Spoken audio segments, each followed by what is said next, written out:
talk today again about the 4 things we talked about last time, kind of get a little bit more specific about them. We talked about the 4 causes of inflammation. We talked about dehydration, emotional stress, inactivity, and how a processed diet, sugars in the diet can affect us and different things like that. Not only does that affect our immunity, it affects our overall health in inflammation. So our body's ability to heal itself. So how it works is we can actually be very proactive with this. Let's say we wake up in the morning, we do our normal exercise routine, we get out of breath a little bit, and we drink a bunch of water. What happens is our body's ability to heal goes up. We have a higher level of being able to heal than throughout the day. Let's say something stressful happens at work. All of a sudden what happens if you're at a high level of healing, you bop down a bit, but you're not in the basement. You can actually pop back up. And let's say then later that night, you had a really stressful day and it took you down quite a bit. And then later at night, you checked in with some friends, got some emotional support, took care of yourself, maybe even took a comforting bath or something, and all of a sudden you pop back up again. So just realize you can do simple things that can keep you at a higher level of healing that can actually follow you through the day.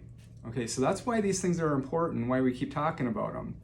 So one thing that came up recently is people asking like, hey, how do I get support during this time with COVID-19, not being able to see people face to face? We get that.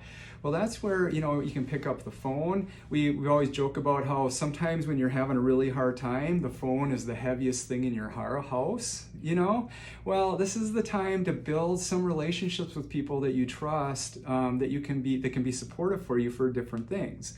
And somebody asked me the other day, how do you find those supportive people? Well, you can actually build them, okay, in your life. What you can do is you find people that are open to teachable moments and might be open to a certain way of communicating. And it might be a phone call to a friend to do what we call a check-in. I've had supportive people in my life that have taught me the check-in. It's been very valuable for me. The idea is teaching the person to, hey, when we check in with each other, that there's kind of a formula we use. A good formula that I use is talking about what's going on, what's maybe working, what's not working in my life, how does that feel, how am I feeling right now with everything going on, and then also talking about what I'm doing right now to care for myself. So I'm not staying in the complaint stage, okay?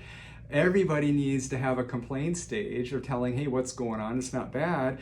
But then what really is helpful is to pop out of it and say, hey, well, here's what I'm doing right now to take care of myself or the situation or how I'm being proactive. The other thing that can be helpful is not just mentioning, hey, I got these tough things going on, also mentioning the little wins that you have through the day. Hey, my boss was really hard on me today. That Dr. Brad, he's a tough guy to work for, whatever. And oh, by the way, my coworker said a kind word to me today, and I was able to help them with something. That we keep our lives a little bit more balanced that way. That really helps mental health and builds us up so that our level of healing is higher to deal with other things in our lives. So I'm Dr. Brad with Hope Clinic.